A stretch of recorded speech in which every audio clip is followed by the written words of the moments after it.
Hi, I'm Joshua Bland, and I was very fortunate in the 2021 season of Bream Masters to take out the Angler of the Year award, which I'm absolutely stoked with. And so with the new season in 2022 up and coming now, I wanted to take the time to make a video that might help newcomers to the sport and maybe even existing anglers to land more fish and maybe get a top 5 placing next year, because it's an awesome feeling and I'd love for more people to get amongst it. In the spirit of who shares wins, I wanted to give back what I did throughout the year because I've had so many people help me. And I actually took inspiration for this video from Steve Morgan. He did a Angler of the Year Lures and Techniques video in 2018, I think it was, which I'll link down below.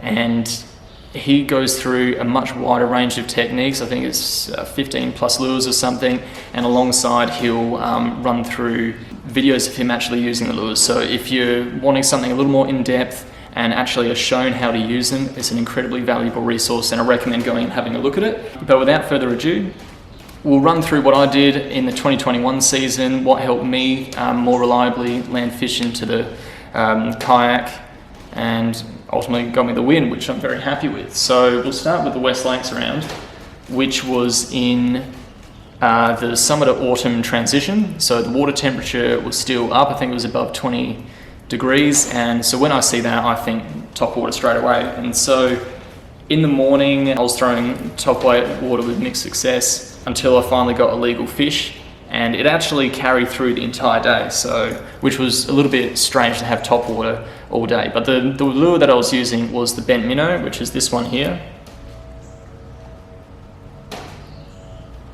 And so that one is the 75 silent. That's in the smelt color for that one. And I have it currently rigged with BKK stinger hooks on the rear. On the day of the tournament, I had the double treble set up, and that worked for me. And I've since switched to that, and I don't know whether it improves hookup yet. I haven't tried it. We'll keep posted on that. But anyway, the way that I fish these is long cast out into the shallows. It was actually along the rock step, not the rock steps, the concrete steps at West Lakes. And it's literally, let it hit the water, let the ripples dissipate so it's just sat still on the top. If nothing's interested, I'll do a quick flick of the rod tip and probably let it travel for maybe 2-3 meters, something like that, to get their attention, and then I'll pause it. The pausing is very important because these kind of dart side to side and then float like that, allowing you to have those, well, in this case the stingers or the bottom treble hanging down. They usually suck it down on the pause like that. If nothing, then I usually start doing just slow jerks of the rod to get it twitching down more, and sometimes they like it below the surface, but otherwise it's just that all the way to the boat. And that's just what worked for me on the day. What I like to use to throw that, or at least what I was throwing on the day, was the Atomic Arrowz rim surface rod, aptly named. So that's that one there. And so that's a 7-foot rod, fast action, but it's a pretty forgiving fast action, which is what I quite like. It means that the rod's going to be pretty whippy and allows me to get that those side-to-side twitches on the bent minnow working quite well, and it also helps the treble stay in once they're hooked. So on the rod, I just use it with a 2000D Daiwa Exceler, which is that one there, and that has Daiwa J-Braid Grand in the blue, island blue on it, 6 pound. And so the leader for that I usually throw is just the Daiwa J-Thread.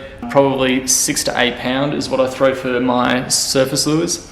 I don't think they're that line shy when they're feeding on the surface, and I particularly am not so brave to be throwing that amongst pontoons and rocks when I've got a $35 to $40 lure on it. Your J-Thread fluorocarbon leaders are usually on the thicker side of fluorocarbons, so the 6 pound is probably similar to an 8 pound in other brands, and then the 8 the same as a 10. So that's why for J-Thread leaders I usually throw a 6 or an 8 for my surface lures.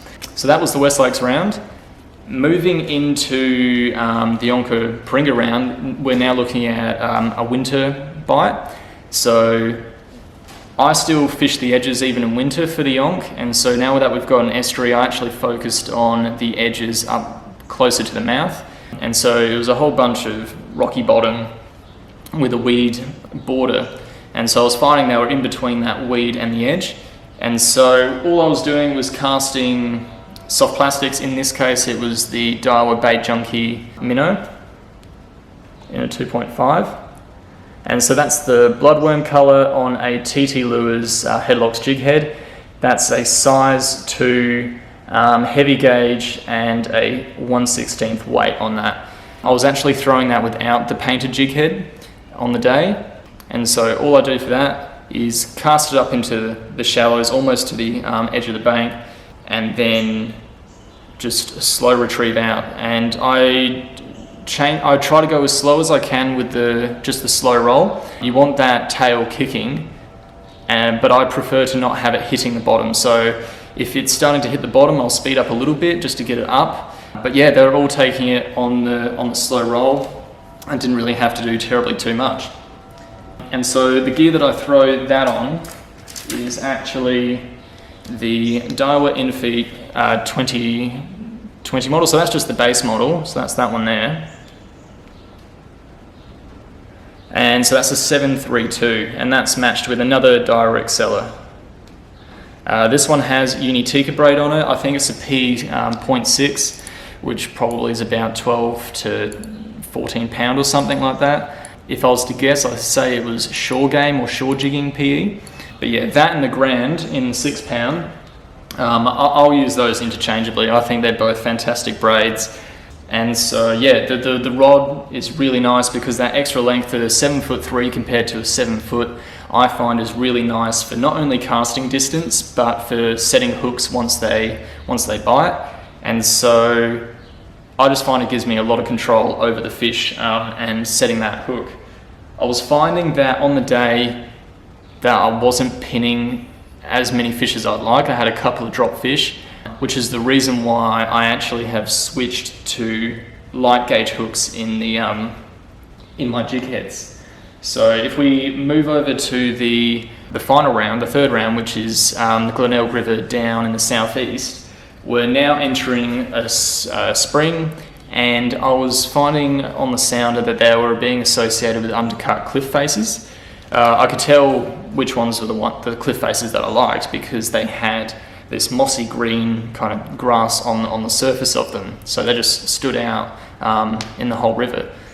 And so the approach that I took for that was throwing another Baitjunkie, but this was the Grub this time, in a motor oil.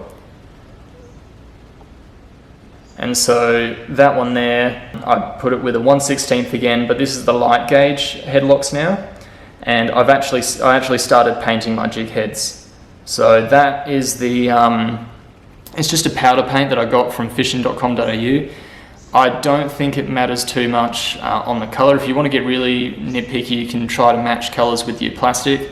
I just grabbed the motor oil colour. I like the greens and browns, so I've got motor oil on both my Bloodworm and this. I just think taking the shine off of the jig head helps. And that lighter gauge, I found that it gets destroyed a lot quicker. Sometimes I'll actually go through one jig head of fish, but it means that I'm dropping less fish, which in a tournament scenario, every fish counts. So I've made sure to make that transition. The edge that I was fishing was probably 2 to 3 meters maybe.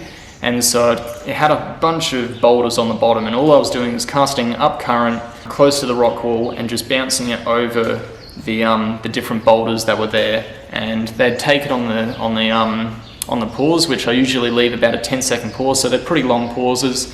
And yeah, it was just like a double flick and drop, or a single lift and a drop. I didn't get too complicated with that. It was just putting it in the right place, giving them a lot of time to eat it. I wasn't getting any bites casting with the current and bringing it back. If I was to get really technical and nitpicky and give you some theories on that, I'd probably assume that they were facing up current and they could see the lure coming when I was casting up current and then bringing it down, so they had time to prepare for it or something.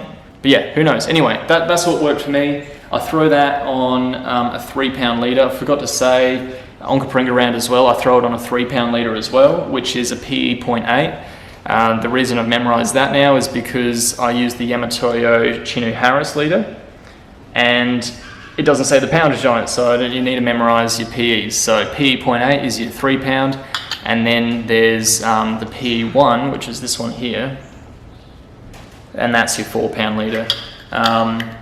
For most plastic fishing, I fish 3-pound now. I find that, well, particularly in the Glenelg River round, the lower poundage is mostly a confidence thing for me.